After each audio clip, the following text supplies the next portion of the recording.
Assalamualaikum warahmatullahi wabarakatuh. My name is Nur Fatin Adlina binti Syamshah. My matric number is H21A2968. The company that we choose is Shangri-La Hotel Malaysia Berhad and Impiana Hotel Malaysia Berhad. Start with introduction. Financial management is strategic planning, organizing, directing and controlling of financial undertaking in an organization, while also playing an important part in fiscal part management. The financial management important because helps organizations in financial planning and equation of funds and can help in improving the profitability of organization. 3 is meanwhile, ratio analysis is a quantitative method of gaining insight into a company's liquidity, operational efficiency and profitability by studying its financial statement, such as the balance sheet and income statement. Shangri-La Hotel Malaysia Berhad and Impiana Hotel Malaysia Berhad are the two most famous hotels in Malaysia. The main reason why we selected both because the two hotels also provide complete service and facilities, good hospitality and very comfortable stay. Okay, next is background of the company. The Shangri-La began in 1971 with the first deluxe hotel in Singapore, inspired by the legendary and features in James Hilton 1933. The name Shangri-La encapsulates the seniority and service for which the hotel and resort are renowned worldwide. With over 85 hotels and resorts throughout Asia Pacific, North America, the Middle East and Europe, the Shangri-La Group has a room inventory of over 37,000. Okay, next is Impiana Hotels Berhad.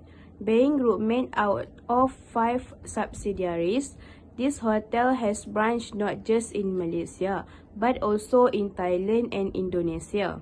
Being a successful company, no wonder that Bio Osmo Berhad changed their name to Impiana Hotel Berhad. It's a Malaysian-based investment holding company. The hospitality business segment is engaged in the management and operation of hotel and resort, property and hotel development. Hi, my name is Nurliana binti Muhammad Raslan and my matric number H21A2437. My part, I would like to explain the trend analysis and graph. In the liquidity ratio section is divided into three parts, namely current ratio, net working capital and quiet ratio.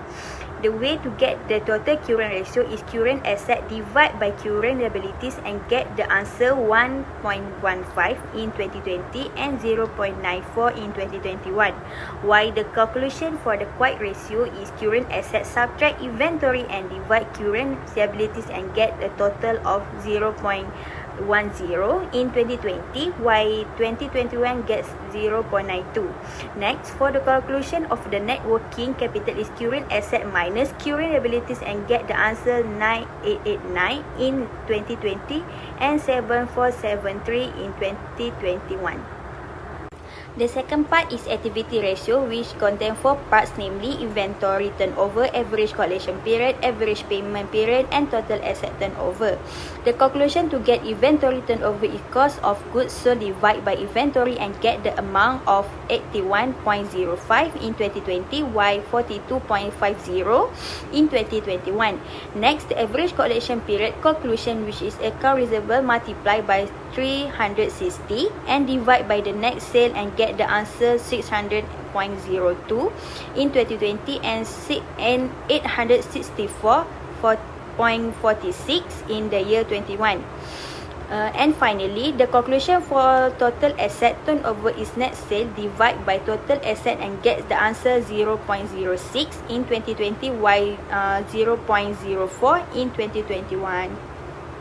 The third part is debt ratio. That is the debt ratio and the calculation is total debt divided by total asset and the answer is 1.15 in 2020, while 0.94 is known 2021. Next, the conclusion for debt to equity ratio is long-term debt divided by equity and gets a total 0.1 in 2020, while 0.92 in 2021. Lastly is time in interest earned ratio, which is earning before interest and tax divided by interest expense, and gets a total 5.33 in 2020 and 21.11 in 2021. The last part is the profitability ratio, which is the gross profit margin, and got the amount of 0.99 in 2020 while 0.98 in 2021. Next, operating profit margin, which got the amount 0.43 in 2020 while 1.33 in 2021. Then, net profit margin got the answer of 0.80 in the year 2020 while 0.98 in 2021. Next, return on the total asset got the answer of 1.67 in 2020 while 5.28 in 2020. Lastly, return of equity, which is 1.85 in 2020 while 5.91 in 2021. Thank you. Assalamualaikum warahmatullahi wabarakatuh. My name is Akila binti Razali and my matrix number is H2183032, and I will present the comparative analysis and graph. Liquidity ratio for 2020.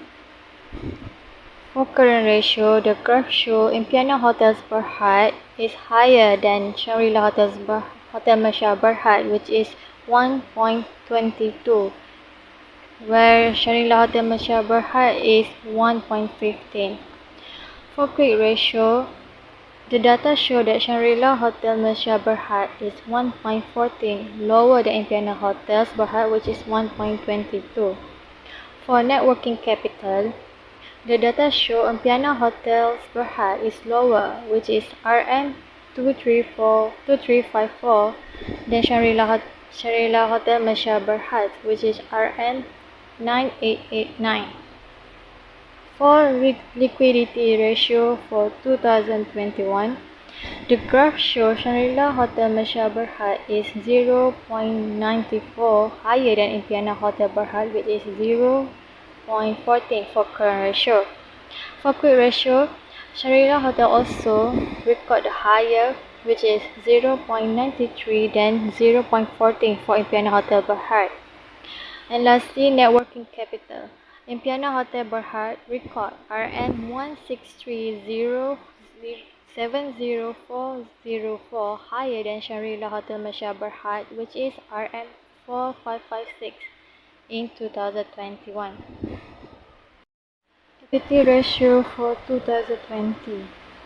For total asset turnover ratio, the graph shows Shangri-La Hotel Masha Berhad is 0.06 lower than Impiana Hotels Berhad, which is 8.51.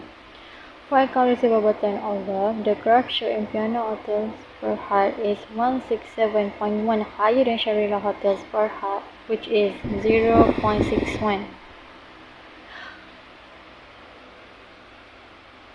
For inventory turnover, the graph shows Shangri-La Hotels Masha Berhad is 81.1 higher than Impiana Hotels Berhad, which is 0. For fixed asset turnover, the graph shows Shangri-La Hotels Masha Berhad is lower, which is 0.51 than Impiana Hotels Berhad, which is 191.3. For average collection period, the number of Impiana Hotels Berhad is lower, which is 2.15 days than 591.7 days for Shangri-La Hotels Masha Berhad. Activity ratio for 2021, the graph shows that Shangri-La Hotel Masha Berhad is 0.04 lower than Impiana Hotels Berhad, which is 1.14 for total asset turnover. Next, account receivable turnover. Impiana Hotels Berhad is higher, which is 84 than Shangri-La Hotels Masha Berhad is 0.42. For inventory turnover, Shangri-La Hotels Masha Berhad is higher, which is 42.5 than Impiana Hotels Berhad, which is 0. For fixed asset turnover, Impiana Hotels Berhad is 525, higher than Shangri-La Hotels Malaysia Berhad, which is 0332 for fixed turnover. The graph for Shangri-La Hotels Malaysia Berhad is 852.6 days higher than Impiana Berhad, which is 4.3 days for average collection period. Debt ratio for 2020. For debt ratio, the graph shows that Shangri-La Hotels Malaysia Berhad is 0.10%, lower than Impiana Hotels Berhad, which is 0.12% in 2020. For debt to equity ratio, graph shows that Shangri-La Hotel Malaysia Berhad is 0.11%, lower than Impiana Hotels Berhad, which is 0.13% in 2020. For time interest and ratio, the graph shows that Shangri-La Hotels Malaysia Berhad is 5.20, higher than Impiana Hotels Berhad, which is 1.0. For debt ratio in 2021, the debt ratio graph shows that Impiana Hotels Berhad is 0.10% lower than Shangri-La Hotel Malaysia Berhad, which is 0.11% in 2021. For debt to equity ratio, Shangri-La Hotels Malaysia Berhad is 0.12%, is higher than Impiana Hotels Berhad, which is 0.10% in 2021. For time interest and ratio, Impiana Hotels Berhad is 1.0, lower than Shangri-La Hotels Malaysia Berhad, which is 20.20 for time interest in 2021. Profitability ratio for 2020. Return on equity. The graph shows that Shangri-La Hotels Malaysia Berhad is 0.02%, lower than Impiana Hotels Berhad, which is 1.40% in 2020. Next, return on asset. The graph shows that Impiana Hotels Berhad is 1.23%, higher than Shangri-La Hotels Malaysia Berhad, which is 0.02%. For gross profit margin, the graph shows that Shangri-La Hotels Malaysia Berhad is 0.43%, lower than Impiana Hotels Berhad, which is 1.40% in 2020. Next, operating profit. Impiana Hotels Berhad is 143%, higher than Shangri-La Hotel Malaysia Berhad, which is 0.43%. Next, net profit margin. The graph shows that Shangri-La Hotel Malaysia Berhad is 0.30%, lower than Impiana Hotels Berhad, which is 145% in 2020. Profitability ratio for 2021. Return on equity shows that Shangri-La Hotels Malaysia Berhad is 0.05, lower than Impiana Hotels, which is 0.12% in 2021. The graph for return on asset for Impiana Hotels Berhad is 0.11%, higher than Shangri-La Hotel Malaysia Berhad, which is 0.05%. Gross profit margin. The graph shows that Shangri-La Hotel Malaysia Berhad is 0.61%, lower than Impiana Hotels Berhad, which is 10.4%. Operating profit. The graph shows that Impiana Hotels Berhad is 11.8%, higher than Shangri-La Hotel Malaysia Berhad, which is 1.33%. And lastly, net profit margin. The graph shows that Impiana Hotels Berhad is 13.3%, higher than Shangri-La Hotels Malaysia Berhad, which is 1.24% in 2021. That's all from me. Thank you. Assalamualaikum. My name is Nurdiana Tira binti Uthman. My number matric is H212563. For overall analysis is, in addition, due to increase in COVID-19 outbreaks in Malaysia, it has also weakened the economic development, which has widely prohibit business operation, especially during the first movement control order (MCO), to prevent an increase in the number of COVID patients in the community. According to the Malay Mail, Tan Sri Dr. Nur Hisham Abdullah, Director General of Health, voiced concern about the sharp increase in the COVID-19 cluster in evolving the workplace. This has effect in the development of the economic sector, including Shangri-La Hotels, Malaysia Berhad, and Impiana Hotel, Malaysia Berhad. The impact of the COVID-19 pandemic led to change to businesses, and both companies experienced many suddenly change that lead to difficult in adapting to new production system in their workplace. This can lead to a loss to the for-profit hotel to finance the entire cost of the hotel. According to the ratio analysis of two companies, Shangri-La Hotels Berhad, Malaysia Berhad, and Impiana Hotel, Malaysia Berhad. Okay, next part is conclusion. Financial management is guided by several principles that the manager should adhere to in ensuring that the finance of a company are appropriately invested.